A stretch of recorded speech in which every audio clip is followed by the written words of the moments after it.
Welcome to the Maximize Your Medicare podcast. My name is J.O. I am the author of Maximize Your Medicare, published on January 7th, 2020 by Allworth Press. You can get it pretty much anywhere that you can buy a book, online, retail. You can just ask for it at your bookstore. They'll be able to get it for you. The official website for the book, www.maximizeyourmedicare.com. Links to all the other podcasts as well as YouTube channel. Official links for important information on Medicare. So I always forget to do this. It's very important that the market moves here. The world changes. That's part of the message of Maximize Your Medicare. It's the reason that I don't just sit the book out there by itself, is that there are developments. There are news blasts. There are this, that, or the other. It's important that you keep up to date on the podcast as well. So, we can see when people listen to other episodes, et cetera, et cetera. And for example, this first quarter is something called the Medicare Advantage Open Enrollment Period. It is a new period. This period does not exist 2 years ago. Okay? Your rights and options during this period are different than 24 months ago. So to be referring back to the old edition of Maximize Your Medicare, to be referring back to old editions of the newsletter, this podcast, that won't work. You can see the unifying theme, right? Which is the world is going to change. It's going to have to change just due to demographic and fiscal pressures. In addition to that, you've got carriers who are reacting to a different marketplace in a hyper-competitive world. Okay, last pod, what I mentioned was that the world is becoming more difficult, and one of the reasons is because of Medicare enrollment is just not becoming easier. The bottom line being that people working beyond the age of 65. The underlying reason, of course, is that, first of all, people are living longer and working longer. It may be a financial reason that you have your retirement savings are not where they want to be, or some people just desire to work longer. And then, of course, the fact is that Social Security full retirement age is no longer 65. So what used to be the case 5 years ago, people would retire at 65, Medicare would start, Social Security would start right at the time you turn 65. All of that is no longer true. And I don't think that I'm making any heroic predictions about the world. I don't think we're going back to the world where 65 becomes the generally accepted retirement age, because we already know that Social Security, the full retirement age, is going to go to 67. During the last podcast, what I did is discussed what happens when you're 65 years old and you're working at a small employer being less than 20 full-time employees. And the fact that that's the definition for Medicare purposes. Now, it is different when you work at a large employer. If you are covered by large health employer insurance and simultaneously enrolled in Part A and Part B, or just Part A alone, then the large employer insurance is primary, Medicare is secondary. It used to be the case that people would enroll in Part A and delay Part B. The employer plan would pay for, the doctor's visits and other things that would normally have been covered by Part B, but since you waive, you get to keep and not pay for the Part B premium. That is still in fact true. The issue and the twist here, the thing that has changed, is the fact that HSA accounts and high deductible plans have become more popular at the large employers. So as a result, what many people do not know is that you can't really have Part A as well as having an HSA account, which is, for those people who don't know, it is a bank account where you get to deduct on a pre-tax basis the contributions or the deposits into that HSA bank account. So what ends up happening is people have these HSA bank accounts, they deposit, maybe they're the employer deposits, and later they find out that You can't have Part A and make deposits into the HSA bank account. You're going to have to consult with your accountant quickly at that point, because you may have unintentionally violated a tax regulation. The second complication to this is, what is supposed to happen is your large employer health insurance is primary, as I said, and Medicare becomes secondary under Part A. What happens is, since it's primary and secondary, then Medicare is supposed to pick up some of the costs that your large employer health insurance didn't. Now, that sounds fine in theory, and I understand that in theory that's what it says. That all said, I'm not entirely convinced, and I'm just saying so anecdotally, which is that I've not seen that this actually work to the satisfaction of basically anyone, meaning that the person, the employee, thinks to themselves, okay, well, I have my employer paid plan, and then I have Medicare Part A, which I did not pay premium for. It's kind of be like a backup or a secondary insurance, except for you don't know what the rates, what the scheduling, what the cost sharing responsibilities are. So it can be frustrating. I just want to alert people that it's just not as clean as just to say, well, I'm going to stay with my employer plan and tack on Part A because it costs $0. Well, costing $0 may also create this other weird situation where you may have a tax issue, and then in addition to that the actual functionality of what Medicare Part A was supposed to do as a backup insurance plan to your, or a secondary insurance plan to your employer provided plan, whether it works.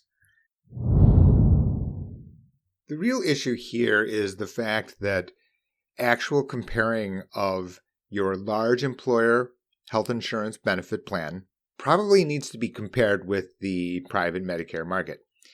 And you could hear from the first segment when I was talking about the complication with high deductible health insurance plans and the HSAs and Part A, right? There are more ingredients into the soup now.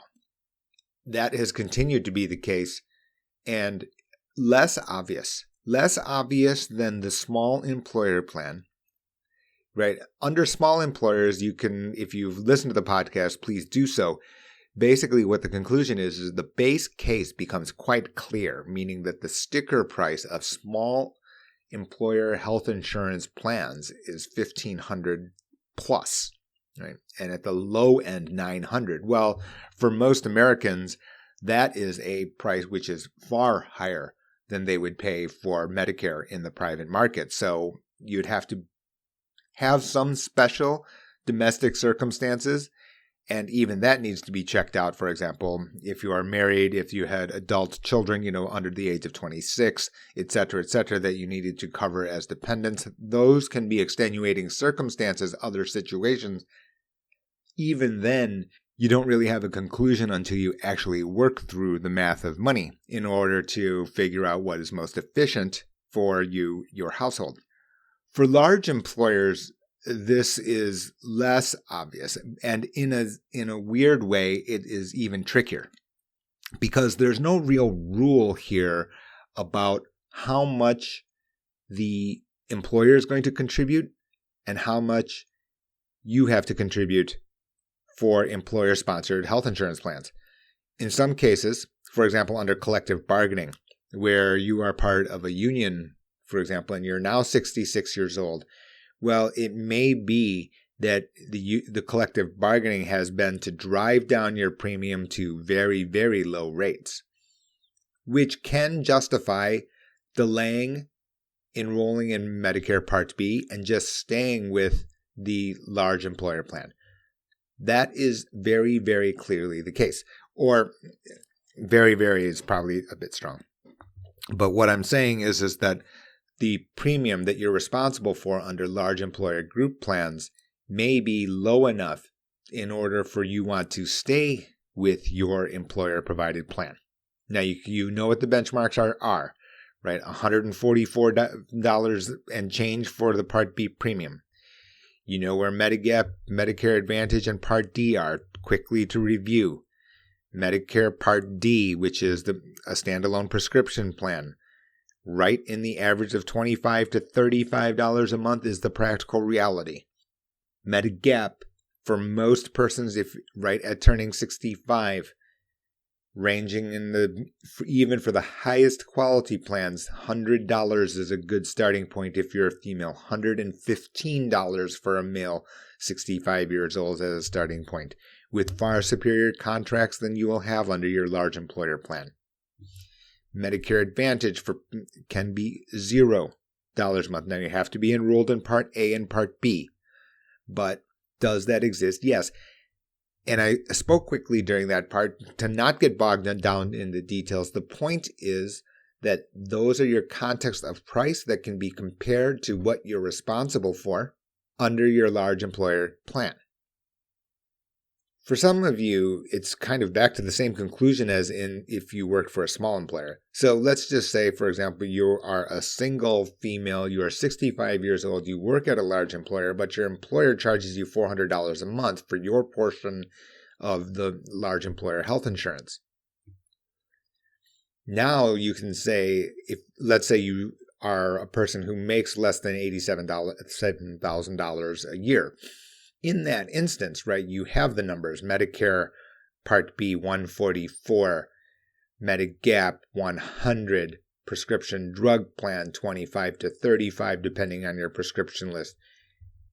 You're talking about substantially more than $100 a month under your large employer plan, plus, and this is the very important part, is the deductibles, the copays, the out-of-pocket maximum, the terms and conditions under Medicare, very likely to be superior even for very high-quality large employer plans.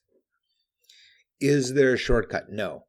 There's not a shortcut to going comparing. And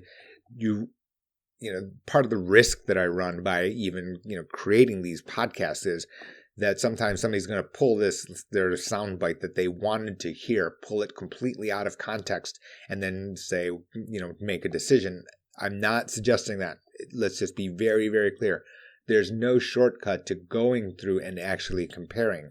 That said, the financial difference, the coverage difference, the quality of coverage difference can be so significant as to warrant it. Okay? In other words, for example, if you take a look at the Medigap market, you're talking about, at the worst case, people paying the Part B deductible, right, $198 in 2020. And from that, depending on the plan, virtually no out-of-pocket costs for almost unrestricted, unlimited medical service as long as it is approved by Original Medicare. Under Medicare Advantage, you're talking about many plans, depending on the location, where the health care deductible is actually even lower than the $200, and in some cases, $0. So it's just not this blanket statement to say, okay, well, my large employer plan is great because I've been on it for 20 years, etc., and it only cost me $400 a month. Well, yeah, except for the fact that you could have been on something for $200 a month, $250 a month with far superior coverage. So the bottom line becomes that the comparison would have netted you this 150 times 12, $1,800 in a calendar year, a substantial amount of money to anyone, plus coverage which may be superior under Medicare. My point is that, generally speaking, what people like to do is they want to say, okay, I don't want to fuss with it. I don't want to change it. But my point is the book sitting out here, these podcasts, the general message here is that the consumer rights and competition are so heavily in the consumer's favor, right? Meaning that the carriers, they have no choice to accept you under certain conditions when you first turn 65, when you first turn on your Part B. The carriers have no leeway into filtering or rejecting your application. And once in, they cannot, eject you. Under Medigap, I tell the persons very, very succinctly, tersely, the only one that can cancel is you. Under Medicare Advantage, you're talking about, yes, are there network restrictions? Yes, absolutely. Are there deductibles and copays? The answer is absolutely. There are. Do they have to be examined? No question. We're not debating that, okay? The issue here now, in that particular instance, so under the $400 example where you're a large employer, now that has been driven down to $150 because someone, in theory, depending on where you live and whether these plans exist, and once you get through all this filtering, Medicare costs $145. Medicare Advantage is $0, which includes prescription drug plan. This plan does exist in your location in most instances, as long as you have done the other homework to make sure the other moving parts fit. The difference, $250 a month times 12. Okay. 250 times 12 is $3,000. For some of you in this listening audience, for many Americans, many persons who, for example, want to retire, and then if they were to retire, or maybe they don't have any choice but to stop working, and you only have Social Security as your main source of income, $3,000 a year difference in premium is a lot. I don't need to, belabor what is, the obvious. My point is that what ends up happening is that people don't know this exists. They don't know, they have no idea of what the math of money looks like. They don't know what the context look like. People don't want change. I get that. That part is human nature. Doesn't matter what the age division is. People don't like change. But in this instance, what you have is change may be very, very positive for you because the plans are competing with one another in order to win your business. Your rights and options are hugely in your favor. The biggest difference, the reason for these last two pods, is the fact that this is kind of newly discovered by persons who are new to Medicare and, because they've retired. They've called me up at 64 and a half years old, or they've called me up at 64 years old. We'll talk about that in a different podcast. You're late, by the way. Anyway, the point is that they call me up at that time. They go, wait a minute, I'm used to $900 a month in insurance. So, well, what's going to happen? I say, well, you're looking at $300 tops. They can't believe it. They think that I'm telling them an untruth. I'm like, no, that's actually where it is. And guess what? Your quality of coverage is now astronomically better than anything that you have seen. People are like shocked. The big difference now is, compared to 5 years ago, is that this may or may not have been true for persons who are fully employed. But because the Medicare market is so much more competitive, because the employer market is weaker, because the CFOs of companies have difficult financial and demographic choices to make, that once you combine all of these, the decision-making process isn't precisely the same. It has evolved.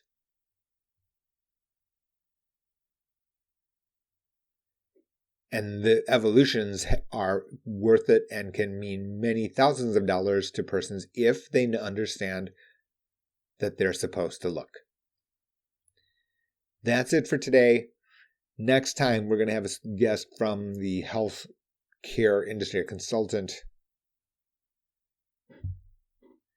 Be sure to subscribe to the channel Be sure to subscribe to the podcast on Apple Podcasts.